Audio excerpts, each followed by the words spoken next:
আমরা এখন এসেছি মেঘের রাজ্য মেঘালয়তে। এখানকার নানান রকম ফুড আমরা ট্রাই করেছি। তো এখানকার ফুড অনেক কস্টলি আছে, তো তার জন্য আপনারা যেখানে এখানে স্ট্রিট ফুডগুলো আছে সেগুলো ট্রাই করতে পারেন। তো সেই ফুডগুলো কেমন খেতে হবে বা কেমন টেস্ট হবে সেই সম্পর্কে আপনাদের জানাবো।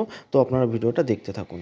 গৌহাটি থেকে শিলং যাওয়ার পথে এই জিনিসগুলো চোখে পড়লো। এইগুলো কিন্তু প্রত্যেকটা দোকানেই খুব দেখা যাচ্ছিল। এগুলো হচ্ছে মাছের আচার, আর এখানে ব্যাম্বু আচারও কিন্তু খুব ফেমাস। সেই জন্যই আমি একটু দেখছিলাম আর দামগুলো জিজ্ঞেস করছিলাম কীরকম। এই আচারগুলো কিন্তু আমি নিয়েছি, কিন্তু এগুলো খেতে একেবারেই ভালো নয়। গুয়াহাটি থেকে শিলং যাওয়ার পথে ব্রেক নিয়ে সকালের ব্রেকফাস্টটা আমরা এখান থেকে সেরে নিলাম। এখানে কিন্তু পর্ক খুব ফেমাস। প্রতিটা দোকানেই এখানে লোকাল মার্কেটে পর্ক কিন্তু পেয়ে যাবেন।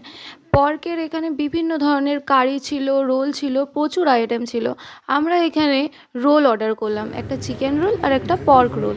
এখানে কিন্তু এক একটা রোলের দাম 120 টাকা করে নিয়েছিল। পর্ক আর চিকেন দুটোই সেম।